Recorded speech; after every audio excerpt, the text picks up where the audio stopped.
Assalamualaikum warahmatullahi wabarakatuh. Selamat datang kawan-kawan semua di channel Riam Biru. Terima kasih banyak untuk kawan-kawan yang sudah berkenan hadir di channel ini. Dan kali ini ada satu cerita datang dari Mbak Diah di Bojonegoro. Mbak Diah menceritakan tentang satu pengalaman horor yang pernah dialaminya. Kejadiannya itu udah lama, jadi di akhir tahun 70-an.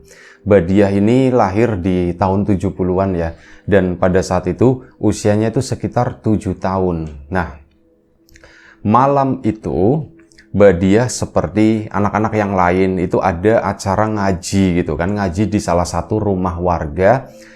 Seorang yang udah sepuh perempuan itu suka ngajarin anak-anak mengaji di sana. Ya Mbak Diah pun ikut-ikutan gitu, disuruh sama orang tuanya, sama teman-temannya juga, dan itu merupakan momen yang menyenangkan karena nanti sepulang dari tempat itu Mbak Diah bisa main-main dulu sebentar, nanti kurang lebih sekitar jam 8 atau setengah 9 baru nanti dicariin sama orang tuanya disuruh pulang.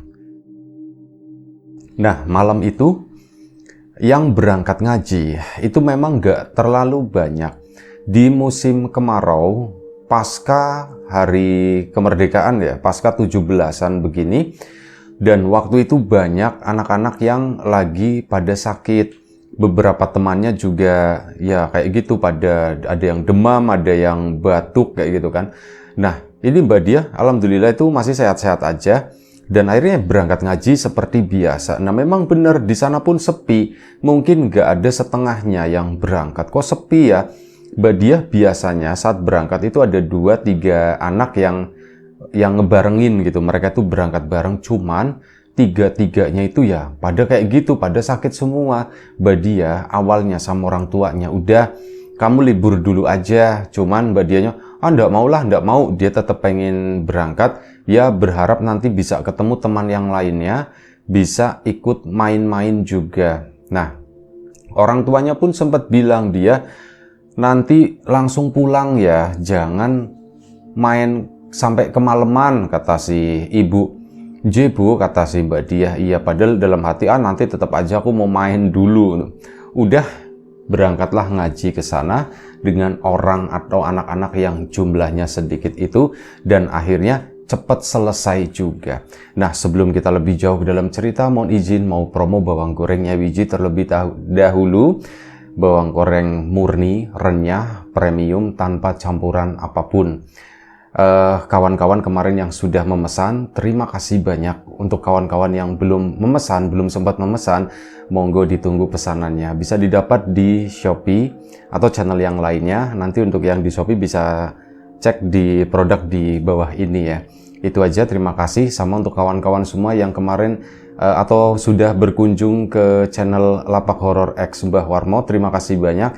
Itu adalah channel untuk ngangkat cerita-cerita lama tapi suaranya memang diganti. Itu untuk menghindari itu tadi alasannya copyright. Kemarin ada beberapa yang komentar, kok ngapain suaranya nggak pakai suara Mas Riam aja atau gimana gitu ya.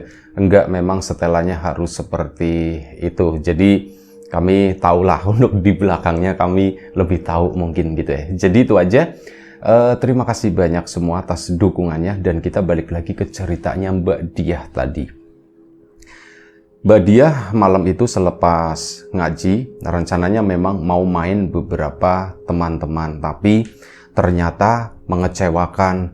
Di antara mereka itu udah nggak mau main, soalnya itu tadi aku langsung disuruh pulang, kata ibu gitu kan. Akhirnya sudah, teman-temannya pun pada pulang, ya Mbak Diah pulang sendirian malam-malam.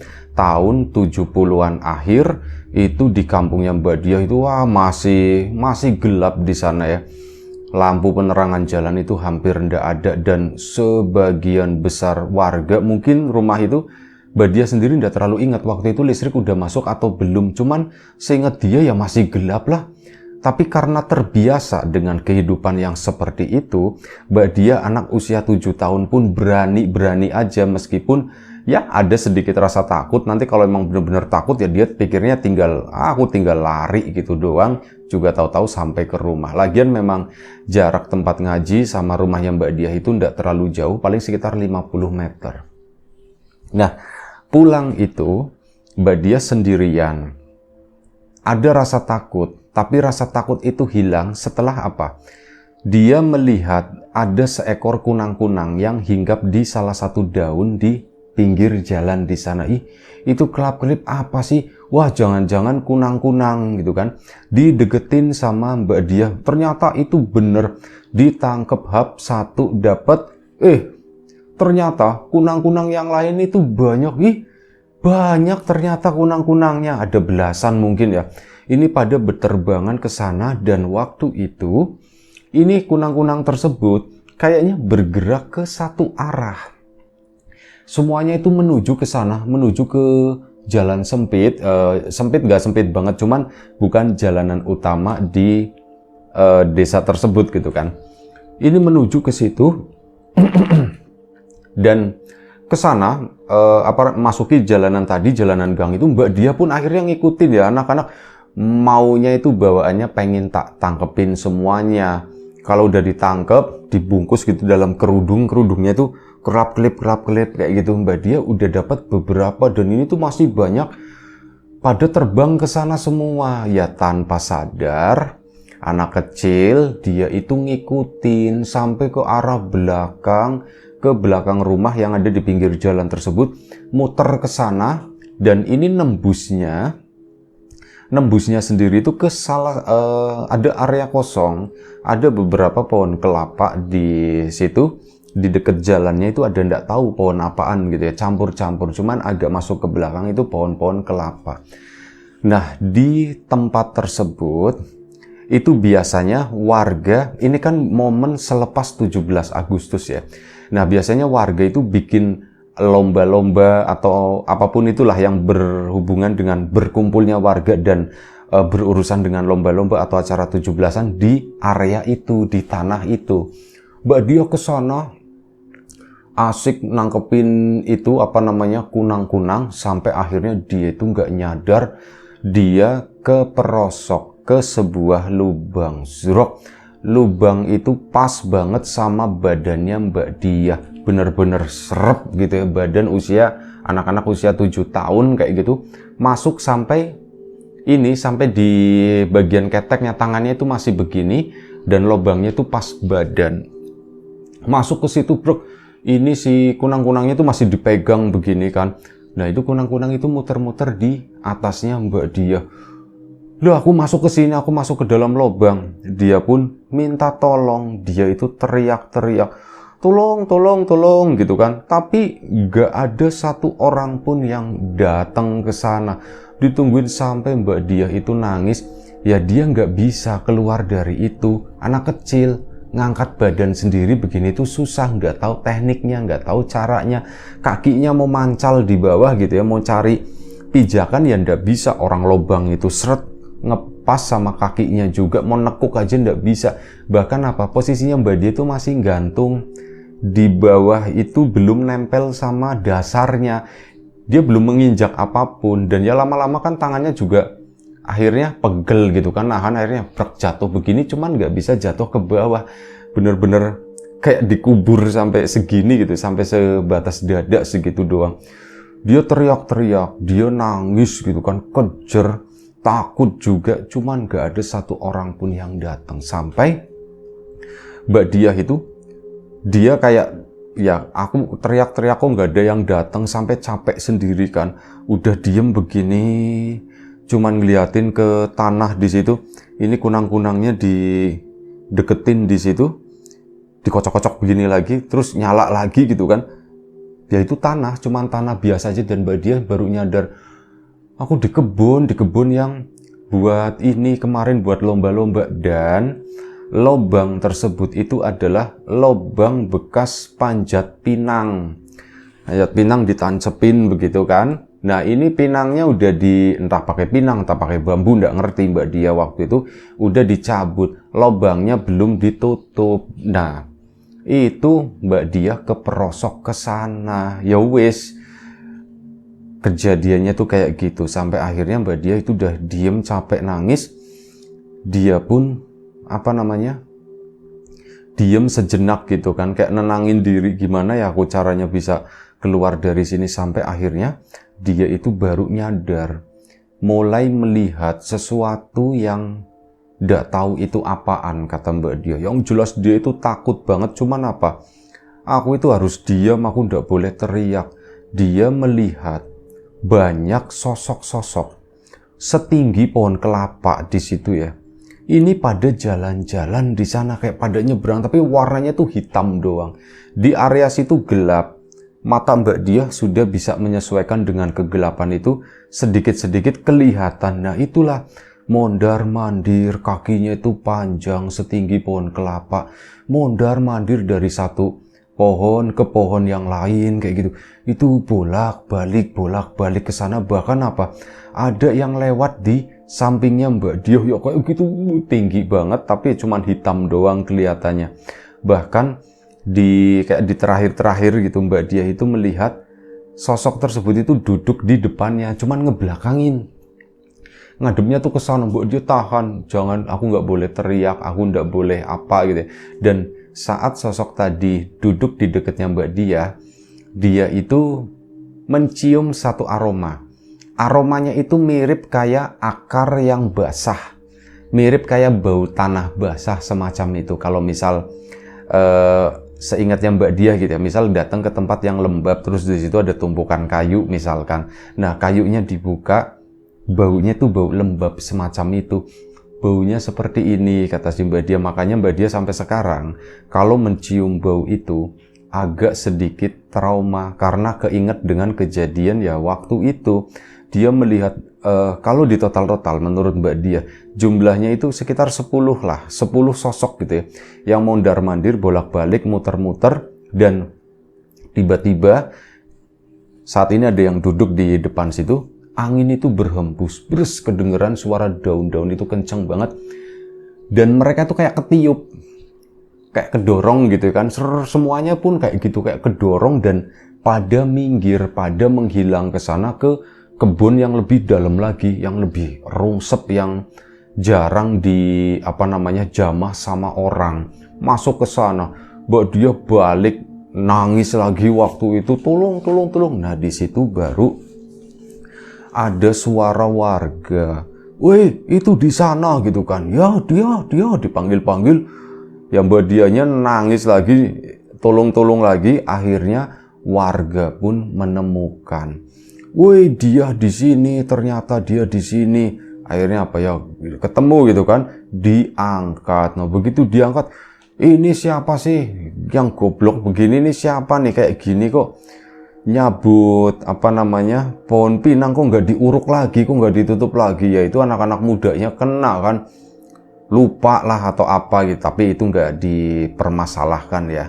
Akhirnya sudah Mbak Dia diangkat, dia pun tenang gitu ya. Aku selamat.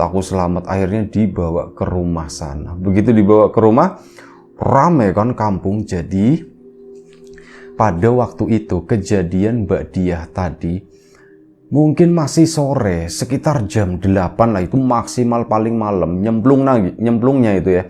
Itu sekitar jam 8 malam. Tapi Mbak Dia ditemukan itu jam 1 pagi. Dan ya orang-orang itu bingung gitu ya. "Dia, kamu kemana?" ditanyakan. Mbak Dia kan cerita, "Aku tadi sepulang ngaji, pulang sendirian, gak ada yang pada berangkat. Teman-teman tak ajakin main juga ndak mau. Termasuk ini ya, teman-temannya yang pada libur, yang searah biasa berangkat bareng karena lagi sakit juga. Akhirnya aku berangkat sendirian. Nah udah, pas pulangnya aku ngeliat kunang-kunang. Terus udah tak tangkepin, tak ikutin ke kebun. Pas lagi lari, tahu-tahu seruk, aku masuk ke lubang tersebut, udah bisa keluar. Terus gimana lagi?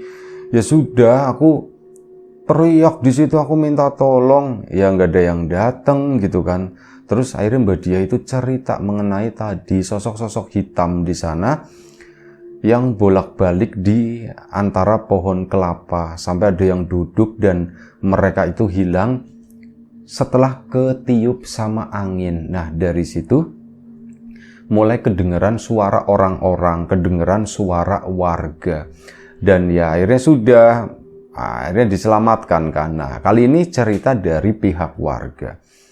dari pihak orang tuanya Mbak Dia. Ya Mbak Dia sampai jam 8 kok dia belum pulang ya. Akhirnya bapaknya Mbak Dia pun nyusul ke tempat ngaji sana. Saat disusul perasaan bapaknya itu udah ndak enak loh. Kok ini rumahnya udah nutup, artinya kan udah selesai gitu. Ya diketok-ketok ke sana. Assalamualaikum, kula nuwun. Dibuka sama nyainya. Iya kenapa? Ini saya nyari dia kok belum pulang ya nyai ya. Lah orang udah pulang dari tadi dia tadi ngaji sini dan dia tuh udah pulang karena yang ngaji juga nggak banyak, katanya banyak yang sakit, ya sudah pulangnya tuh cepet.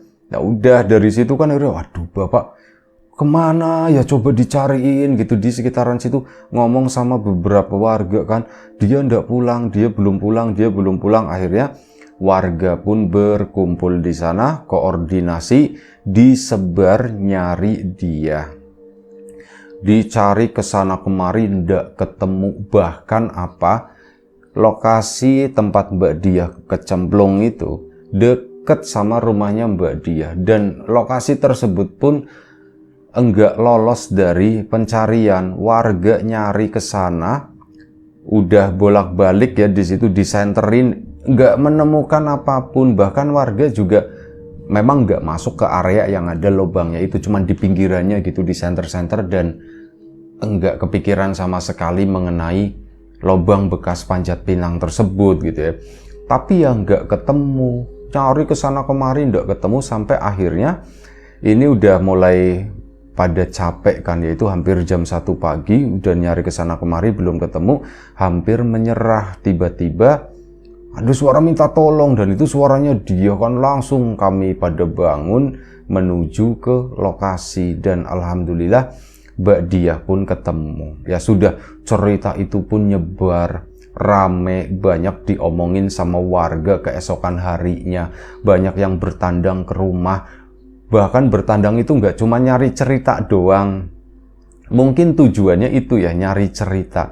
Cuman warga itu pada bawa jajan, pada bawa makanan, seolah-olah Mbak Dia itu kayak dijenguk lagi sakit atau gimana gitu. Ini pada bawa jajan, bawa makanan, bahkan teman-temannya yang lagi pada sakit pun itu pada ikut datang ke situ. Hidungnya polar-polor gitu kan, uhuk-uhuk batuk. Ya pada datang ke sana nanyain dia gimana ya. Mbak Dia cerita, dia senang juga, iya aku banyak dapat jajan, sama ada yang ngasih uang jajan juga. Ya, pokoknya bahagia lah waktu itu. Dan akhirnya sudah kan, waktu berlalu, hari itu sore hari pun tiba. Nah menjelang maghrib sekitar jam 5:30 sore, Mbak Dia kan karena masih rame di rumah ya. Nah 5:30 ini warga pun mulai pada pulang. Mbak Dia sendiri itu masih di teras sama bapaknya sama ibunya. Waktu itu ibunya itu udah masuk duluan, bapak masih di depan sama Mbak Dia. Mbak Dia pun sebenarnya nggak tahu apa pemicunya. Dia itu turun dari teras, halamannya kan lumayan cukup luas ya, menuju ke arah jalan di sana, jalan di depan rumahnya, terus ngelihat rumah zaman pada waktu itu, rumah itu belum padat, jadi pemandangan itu masih lumayan cukup bebas.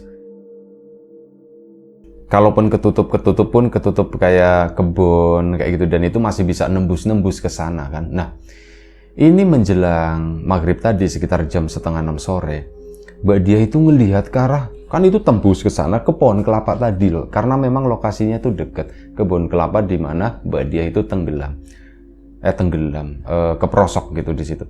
Nah ngelihat ke sana, Mbak Dia itu melihat lagi sosok-sosok itu yang hitam-hitam. Dikiranya itu pohon kelapa, ternyata bukan. Itu adalah sosok yang pada berdiri jangkung-jangkung, warnanya tuh hitam, cahaya udah mulai temaram gitu, udah mulai hampir gelap. Itu Mbak Dia, itu kan yang tadi malam di kebun kelapa. Dan ya mereka cuman pada berdiri begini doang, mukanya nggak kelihatan, tapi kebentuk kepala, pundak, tangan, sama kaki gitu ya, itu kelihatan. Itu yang semalam. Dan akhirnya mereka pun bergerak pindah masuk ke arah kebun kelapa sama bapaknya. Dia, kamu lagi ngapain? Ayo masuk, udah sore.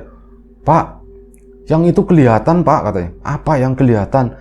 Yang semalam aku ceritain, yang sosok hitam-hitam itu sih Pak. bentar ada yang ngeganjel.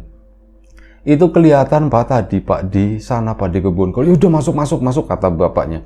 Akhirnya masuklah Mbak Diah ke dalam rumah. Udah kan, bapaknya cerita ke ibunya, dan malam itu Mbak Diah itu memang ada acara ngaji tapi diliburkan dulu karena ya habis ada insiden semacam itu ya. Nanti besok-besoknya kalau memang masih pada sakit, nggak ada temannya, atau untuk sementara waktu bapak nganterin ngaji dulu, rencananya begitu. Dan malam itu Mbak Diah itu nggak bisa tidur gara-gara dia tidur kan masih sama bapak sama ibunya ya, gabung di sana. Bapak sama ibunya udah tidur, tapi Mbak Diah itu belum. Bolak-balik. Dia itu ngedengar kayak ada suara. Suaranya itu kecil, seolah-olah banyak, dan suara itu tuh kayak orang yang lagi meributkan sesuatu. Gitu. Itu suaranya banyak. Ini kayak pindah-pindah dari misal samping sisi kanan rumah, nanti pindah ke atas kayak ke atap, terus nanti pindah agak lumayan cukup jauh. Akhirnya kan Mbak Diah penasaran, dia pun bangun. Itu suara apa sih ya? Mirip juga kayak suara nyamuk, tapi nyamuk yang banyak kayak gitu. Suaranya itu jenis-jenisnya mirip seperti itu. Dia bangun, dia nyariin suara apa sih ya ini ya, suara apa sih ya? Dan suara itu bergeser ke arah depan rumah. Mbak Diah pun akhirnya ke depan sana, ke depan rumah. Dan karena penasaran, suara itu arahnya kayak dari halaman rumahnya Mbak Diah. Dibuka jendelanya begitu. Nah, begitu dibuka, Mbak Diah itu melihat satu sosok, beberapa sosok hitam ini yang ada di pohon kelapa tersebut. Mereka itu lagi pada jongkok semuanya, pokoknya banyak lah, itu hitam-hitam lagi pada jongkok. Mohon maaf ya, bukan kordennya dibuka begini, bukan, tapi jendelanya itu dibuka. Jendelanya itu jendela bukaan gitu, berarti ya jendela rumah lama gitu, gimana sih. Nah itu dibuka begini, Mbak Diah ngelongok, loh itu ada pada jongkok. Cuman itu tadi mukanya nggak kelihatan, matanya nggak kelihatan, cuman hitam-hitam, lonjong-lonjong gitu ya. Itu pada jongkok beberapa di sana. Mbak Diah kan langsung tutup pintu, tutup jendela, brak, kenceng, dikancing lagi. Orang tuanya denger gitu kan, dia, kamu lagi ngapain? Bapak langsung mendekat gitu kan, kamu lagi ngapain? Mbak Diah pun langsung didorong, disuruh masuk. Kamu ngapain ke situ? Pak, itu Pak, yang di pohon kelapa itu datang lagi Pak, kata si Mbak Diah. Datang lagi gimana? Itu pada jongkok di depan, dan bapaknya pun ngedenger, itu suara apa sih ya gitu. Bapak itu sempat ngomong kayak gitu sambil ngelihat ke arah atas. Mbak Diah pun mendengar suara yang kayak suara anak-anak kecil ngobrol, tapi suaranya tuh melengking kayak suara nyamuk kayak gitu, jumlahnya banyak. Itu kedengeran di atap rumahnya Mbak Diah. Di situ bapak pun malam itu denger, dan akhirnya sudah kita tidur ya, udah malam, udah tidur. Akhirnya Mbak Diah pun begitu sama bapaknya itu ada kerudung tipis, kakinya Mbak Diah itu diikat di sana, diikat satunya itu sama kaki bapaknya. Maksudnya begitu biar supaya saat Mbak Diah keluar atau ini bapaknya tuh tahu dia ini jangan dilepas ya ikatannya. Jadi kalau misal kamu mau keluar atau bapak itu tahu. Iya pak. Mbak Diah pun cuman nurut begitu aja. Dan alhamdulillah malam itu tuh nggak terjadi apa-apa. Mbak Diah pun tidur sampai pagi. Begitu paginya rame lagi. Waktu itu Mbak Diah belum sekolah ya, hampir sekolah, mungkin tahun depannya kali ya. Memang agak terlambat Mbak Diah waktu itu sekolah. Dulu itu sekolah SD kata Mbak Diah itu ya tua-tua, kelas 1-nya itu udah tua, 7 tahun, 8 tahun kayak gitu tuh sesuatu yang umum. Nah ini akhirnya kan diobrolin lagi yang peristiwa semalam itu. Ibunya juga kaget, Pak kayak gini apa ndak apa-apa Pak, apa ndak apa-apa. Yo ndak tahu Bu, kayaknya diikutin terus si dianya. Bapaknya pun kesana datang akhirnya ke bapak mertuanya. Bapak mertuanya kebetulan beda kampung, dan nggak mendengar kabar ini, nggak mendengar cerita ini. Bapaknya ke situ ngomong, Pak, dia itu kemarin habis ngalami begini.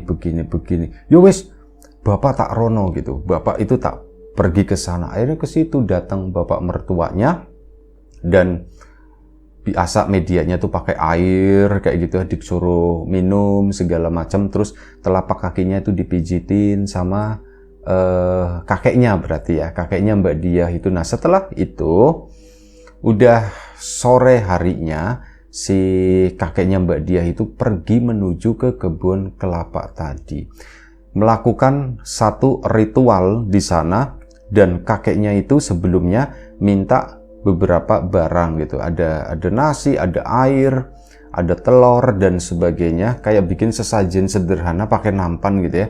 Terus kakek itu di sana sampai semalam suntuk. Mbak Diah itu sampai nanyain terus, "Yo Simbah kok ndak pulang-pulang ya Pak?" gitu ya. "Ya Simbah masih di sana, udah ndak apa-apa kamu di sini aja." Itu beneran ditungguin ya. Ibunya Mbak Diah juga nanya, "Kok Bapak ndak pulang-pulang ya Pak? Ini gimana ya Pak? Coba tengokin ke sana Pak, tengokin." Ditengokin sama bapaknya Mbak Diah. Ya posisinya itu masih duduk di situ, di deket lubang tempat Mbak Diah jatuh itu ya. Kayak orang semedi, kayak orang tetapak, duduk di situ diem aja. Bapaknya balik. Nanti sejam kemudian disuruh lagi sama ibunya datang ke situ, dan mungkin warga penasaran, "Mas ada apa?" gitu. "Ini begini." Akhirnya ditemenin sama si warga yang kebetulan rumahnya tuh tepat di hadapan kebun itu. Akhirnya ditemenin bapaknya Mbak Diah pun di sana gitu kan. Sekali balik ke rumah nanti ke situ ya buat ngawasin itu bapak mertuanya, kakeknya Mbak Diah itu lagi ngapain, kondisinya baik-baik aja atau gimana. Dan sekitar jam 3 pagi baru kakeknya Mbak Diah itu keluar dari situ, dari kebun tersebut, dan akhirnya pulang. Saat udah pulang Mbak Diah, karena udah tertidur ya waktu itu, ya nggak ngelihat kakeknya. Baru keesokan paginya bangun, kakeknya itu udah pulang ke rumah sendiri ke sana. "Aku mau ke sana, aku mau ke Simbah." Akhirnya dibawa ke kakeknya, dan kakeknya pun cerita. Jadi itu mereka itu suka sama kamu ya maksudnya gimana, mereka tuh mau main-main dan ya cuman itu aja. Tapi akhirnya ya sudah, kakek bilang kasihan diahnya kalau dibegituin nanti dia terganggu atau apa. Jadi udah ya, kata situ ya. Dan kata kakeknya nggak apa-apa kok, mereka itu baik. Mereka itu memang penunggu situ dan mereka cenderung nggak mengganggu. Cuman berada di sana tapi kadang suka penasaran, pengen tahu itu siapa sih, kata si kakek itu begitu. Ya Mbak Diah menelan hal itu mentah-mentah lah penjelasan dari kakeknya. Nggak tahu apakah memang seperti ini adanya atau itu rekaan kakeknya doang. Ya setidaknya untuk menghibur seorang anak gitu ya. Jadi dikasih taunya dengan modelan seperti itu. Mereka baik, mereka nggak iseng, nggak apa. Mereka tuh cuman pengen main sama kamu, penasaran sama kamu. Cuman kan nanti takutnya kamu takut, kamunya keganggu, nggak bisa tidur. Soalnya mereka kan hidupnya itu di malam hari. Kalau siang hari itu mereka pada masuk ke pohon kelapa, kata si kakek begitu. Oh begitu ya Mbak Diah sambil membayangkan, dan dia menerima itu mentah-mentah. Itu aja satu cerita dari Mbak Diah. Setelah itu memang alhamdulillah nggak ada gangguan apapun. Kawan-kawan di rumah, terima kasih banyak atas support dan dukungannya. Apapun itu, kawan-kawan subscriber, kawan-kawan membership, kawan-kawan yang udah kasih support dalam bentuk super thanks ke Riam Biru, terima kasih banyak. Kawan-kawan yang udah ngasih like, udah nge-share ke yang lainnya, kawan-kawan yang udah ninggalin komentar juga terima kasih banyak. Doa terbaik dari kami untuk kawan-kawan semua, semoga selalu diberi kemudahan dalam hal apapun, termasuk kemudahan dalam hal rezeki, yang sakit segera diberi kesembuhan, yang sehat tetap dijaga kesehatannya. Yang sudah memesan bawang goreng Nyawiji, terima kasih. Yang belum, ditunggu pesanannya. Yang sudah berkunjung ke channelnya Lapak Horor X Mbah Warmo juga, terima kasih banyak atas support dan dukungannya. Jaga kesehatan kawan-kawan, sampai jumpa di episode selanjutnya Riam Biru. Assalamualaikum warahmatullahi wabarakatuh.